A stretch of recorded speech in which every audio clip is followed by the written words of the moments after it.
سلام تعنا هبلنا كملهم كوراتن كبرانن ازي رارا ميديا ايو تفتاو ميدياهم رارا زيناتن تانن وشتعدن وطاقن بستفلالي قرصن تحستون جمير اللهم لمود مكتتالكم اندقفكم اي فلين نايبل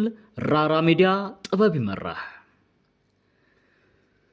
ጋዜጠኛ ዮሐንስ ብርሃነ በዋትስአፕ ብዝተላኣኸ መልእኽታት ምኽንያት ኣብ ትሕቲ ቀይዲ መውዓሉም ልዕሊ 600 ውልቀ ሰባት ዝሓዘም ናይ ቤት ፍርዲ ሰነድ ዕላው ምዃኑ ጽምዶ ካሜረብን መቐለን ሰጊሩ ኣብ ሱዳን ከሰላ ማኣዲ ፍቅርን ሓበራዊ ዕማምን መክያዱ ከምኡውን ዶናልድ ትራምፕ ኣብ ልዕሊ ኢራን ዝፈጸመ ጥቃዕቲ ደው ከብል ምእዛዙ ኣብ ናይ ሎሚ ሰዓተ ዜናና እንሪኦም ዓበይቲ ጉዳያት እዮም ክትከታተሉና ንዕድም ጋዜጠኛ ኤጀንሲ መራኸብቲ ሓፋሽ ዮሐንስ ብርሃነ ካብ ዝእሰር ኣብ ሻድሻይ መዓልቱ ሎሚ ዕለት ናብ ቤት ፍርዲ ዝቐረበ ኮይኑ መኽሰሲኡ ዕላው ኮይኑሎ እቲ ጋዜጠኛ ዝተኸሰሰሉ ገበን ብማሕበራዊ ሚድያን ብዋትስአፕን ዘመሓላለፎም ናይ ሕሶት መረዳእታታት እዮም ከም ዝተባሃለ ንምፍላጥ ዝተኻእለ ኮይኑ ናይ 10 መዓልቲ ተወሳኺ ቆፀሮ ተዋሂብዎ ማእሰርቱ ቀፂሉሎም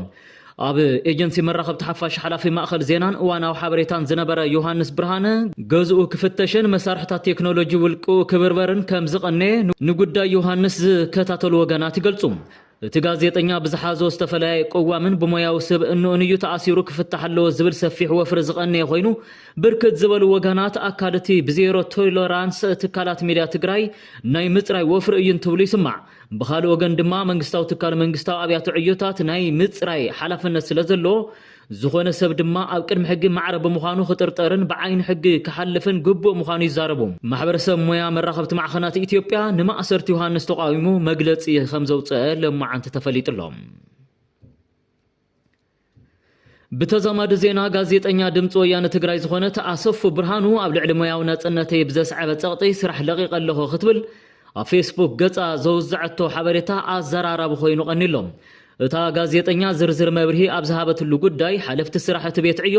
ንህዝቢ ዘይጠቅም ዝበለቶ ሰነድ ክተነብብ ዮም ዋዘይ ኣምነሉ ኣየንብብን ብምባላ ምኽንያት ካብቲ ቢሮ ክትለቅቕ ምግዳዳ ተፈሊጦም ኣሰፉ ዝተጋደል ኩሉ ናይ ሓርነት እውን እዩ ኣብ ዝብል ጽሑፉ ንዘይ ኣመን ኩሉ ነገር ንኽሰርሕ ኣይኾንኩን ንበረኻ ወፂኤ ተቓሊሰም ህዝብና ዳግማይ ናብ ሓደጋን ጭንቅን ክእትዎ ዝኽእል ጭቡጥ መረዳእታ ዘየብሉ ሃለውለው ዝኾነ ሕሊና ዘይፈቕዶ ዜና ድሕር ሕዚ ንዘይ ምንባብ ብዓርሰ ፍቓደይ ካብ ሙያ ጋዜጠኝነተይ ለቂቕ ኣለኹ ክትብል ገሊጻ ቀሊል ብዝመስለ ገባብ ብኽልተ ሰራሕተኛታት ፖለቲካ ኣስመራን መቐለን ዝተጀመረ ጽምዶ ሕዚ ዞባዊ መልክዕና መሓዝ ምስጋሩ ኣብ ዝድግፍዎ ተሓጓስ ኣብ ዝቃምዎ ድማ ራዕዲ ፈጢሩሎም ኣብ ደንደሳት መረብን ዶባት ዛላምበሳን ብቐንዱ ብኣፈኛ ሓይሊ ኤርትራ ኣወል ስዒድን ሕዚ ኣብ ቤት ማእሰርቲ ከም ዘሎ ዝንገረሉ ብነጣፊ ማሕበራዊ ሚድያ ብርሃነ ገብረ ክርስቶስን ዝተጀመረ እዚ ጽምዶ ዝበሃል ምንቅስቓስ ኣብ ቀረባ ኣብ ኣዳራሻት ከተማ መቐለ መዘራረብ ኣጀንዳ ምሁራትን ላዕሎት ኣዘዝቲ ሰራዊትን ኮይኑ መንባር ይዝከር ጽምዶ ሓደ ካብቶም መራሕቲ ትግራይን መራሕቲ ፌደራልን ዘቃራሕን ዘሎ ምንቅስቓስ እኳ እንተኾነ ብወገን ትግራይ ግን እቲ ጽምዶ ኣብ መንጎ ህዝብታት ዝግበር ሰናይ ጉርብትና ንምብር እትታዕ ምዃኑ ይዝግለጽ ብወገን መንግስቲ ፌደራል ድፍረት ለዓላውነት ሃገር ናይ ምፍራስ ጥጅአን እዩ እንትበሃል በገለደለይ ተለውጥን ውድባት ፖለቲካ ትግራይን ድማ እቲ ጽምዶ ዝበሃል ምንቅስቓስ ኩናት ኢትዮ ኤርትራ ኣብ ትግራይ ንኽካየድ ባይታ ዝፈጥር ትግራይ ናይ ዘጽነቱ ሓይልታት ጎልጎል ውግእ ክትከውን ዝገብር እዩ ብምባል ይቃወምዎ ጸኒሖም እናገወደና ሰፍሐን ዝኸደ እዚ ጽምዶ እምበኣር ሎሚ ንሓይልታት ትግራይ ኣምሓራ ኤርትራን ሱዳንን ሒዙ ኣብ ሃገረ ሱዳን ከተማ ከሰላ ዓብይ መድረኽ ተሳሊጥሉ ርኢና ኣለና ኣብቲ መድረኽ ዝተረኸበ ኣወል ስዒድ ኣገዳስነት ጽምዶን ኣብ ደንበ ጸላእትና ዝብልዎም ሓይልታት ፈጢርዎ ዘሎ ጽልዋን እንትገልጽ $1 ሚልዮን ክንህበካ ጽምዶ ገዲፈለኹ በል ተባሂለ ኣብዮም ይብል ኣወል ኣታሒዙ ንዓይ ጽምዶ ገዲፈለኹ ክብል ጥራይ እዚ ሁሉ ገንዘብ ክኽፈል ዝተሓተትኩ እቶም ኣንጻር ጽምዶ ዝተሰለፉ ደኣ ክንደ እዮም ዝኽፈሉ ዘለው ምግማት ትኽእሉ ኢኹም ብምባል ጽምዶ ኣብቲ ካልእ ደንበ ፈጢርዎ ዘሎ ምንጋዕ ሓቢሮም መራሕቲ ትግራይ ድሕሪ ሕዚ 360 ዲግሪ ዘዕፁ ሓይሊ የለን ወላ እናበሉን ተመፁ ሕዚ እውን ግን ትግራይ ብፌደራል ተሓኒቓ ኣብ ጸገም ከም ዘላ ዝፍለጥ እዩ ኣብ ኢትዮጵያ ብምክፍፋል ነዳዲ ዝተጠርጠሩ ልዕሊ 600 ውልቀ ሰባት ኣብ ቀይዲ ምእታዎም መራኸቢ ማዕኸናት ተሃገር ይገልጽለው ነዳዲ ጨናማ ይኸውን ኣብ ዘለሉ ኣብ ዝሕዚ እዋን ኣብ ኣዲስ ኣበባ ይኹን ኣብ መቐለ በብኣንጎልኡ ነዳዲ እናሸጡ ኣብ ዝዋን ውፅዕ ህዝቢ እንጀሮኦም ዘርጉዱ ኣካላት ብዙሓት እዮም ሚኒስትር ንግድን ክልላዊ ውህደትን ኣብ ዘውፅኦ ይፋዊ ሓበሬታም ነዳድን ንግድን ዘይሕጋዊ ንጥፈታትን ምቁፅጻር ዝተዋደደ ወፍሪ ከም ዝጀመረ ዝገለጸሞም በዚ መሰረት ድማ 613 ውልቀ ሰባት ፈልዩ ኣብ ትሕቲ ቁጽጽር ከም ዘውዓለ ገሊጾም እዚ ተግባር እዚ ልዑል ውጽኢት ከም ዘመዝገበ እውን እቲ ሚኒስትሪ ኣብ ዝዘርግሖ ሓበሬታ ዕላው ገይሮም ካፍቶም ኣብ ከምዚ ዝበለ ናይ ኮንትሮባንድ ተግባር ዝተሳተፉ 613 ውልቀ ሰባት ሕዚ ዝተኣሰሩ ሓለፍቲ ኣብያተ ጽሕፈት ንግዲ ወነንቲ ምዕድን ነዳድን ሓይልታት ጸጥታን ይርከብዎም ክብል እቲ ሚኒስተር ቤት ዕዮ ገሊጹ ሚኒስተር እቲ ቤት ዕዮ ዶክተር ካሳሁን ጎፈ እቲ ስጉምቲ ንወሃብቲ ውሳነ እውን ዒላማ ዝገበረ ምዃኑ ብምግላጽ ፍትሓዊ ክፍፍል ነዳዲ ንምርግጋጽ ብጥብቂ ከም ስራሕ ኣብሪሁም ህዝቢ ነዳዲ ብቁጠባን በሓላፍነታዊ መንገድን ክጥቀመሉ ቀዳማይ ሚኒስተር እቲ ሃገር ከይተረፈ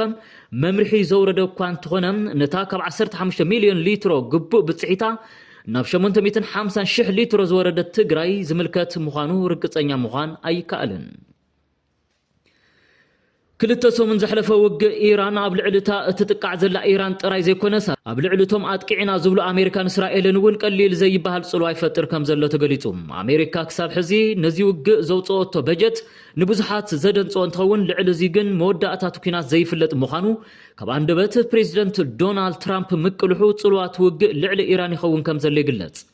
ኣብ ዘቕንያት ኣብ ልዕሊ ኢራን ዝፍጸም ዝኾነ ይኹን ዓይነት ደብዳብ ደው ክብል ዝኣዘዘ ዶናልድ ትራምፕ ናይ ዓይኒ ዕሙተይ ኩናት ዝመርሕ ፕሬዚደንት እናተባሃለ ክውቀስ መቕናዩ ዝስማዕ ዝቐንየ እዩ ፕሬዚደንት ኣሜሪካ ዶናልድ ትራምፕ መራሕቲ ኢራን ካብ ኣያቶላ ክሳብ ሳይንቲስት ካብ ተኳሲ ታንኪ ክሳብ ቀማሚ ኒውክሌር ብሓፈሻ ኣሎ ዝበሃል ሓይሊ ሰብ ኢራን ኣርዩ ክውድእ ሰፊሕ ርብርብ እኳ እንተገበረም ሕዚ እውን ግን ኢራን ኣብ ልዕሊ ኣገደስቲ ናይ ኣሜሪካ ቦታታት መጥቃዕቲ ምፍጸማ ዶ ይበለትን በዚ መሰረት ትራምፕ ኣሜሪካን ኢራንን ዘጋጠመን ተጻብኦ ብዘላቕነት ንምፍታሕ ልዝብ ጠሊብሎም ናይቲ ልዝብ ሓደ ሽኻል ድማ ናብ ኢራን ዝትኮስ ጥይት ደው ክብል ዝብል ምዃኑ ንምርዳእ ተኻኢሉ እቲ ፕሬዚደንት ኣብ ማሕበራዊ መራኸቢ ትሩዝ ሶሻል ኣብ ዘስፈሮ ሓፂር ጽሑፍ ኣብ ልዕሊ ኢራን ዝፍጸም ዝኾነ ይኹን ዓይነት ደብዳብ ንሓሙሽተ መዓልትታት ደው ክብል ትእዛዝ ምምሕልላፉ ኣብ ዓለም ተስፋ ሰላም ዝህብ እዩ ክበሃል ይድመጸሎም እዚ ናይ ልዝብ ተወግሶ ኣብ መንጎ ኢራንን ኣሜሪካን ሰላም ፈጢሩ ዓለም ናብ ዝሓሸ ምርግጋእ ይወስዳ ዶ ይኾን ዝብል ሕቶ ሕዚ ኮይንካ ምላሽ ንምሃብ ዘጸግም እዩ እንተኾነ ካብ ተዋጊእኻ ልዝብ ከይተዋጋእኻ ልዝብ ከም ዝበልጽ እኹል ትምህርቲ ዘሕለፈ ኩነት ኮይኑ ተመዝጊብሎም ዜናና በዚ ዛዘም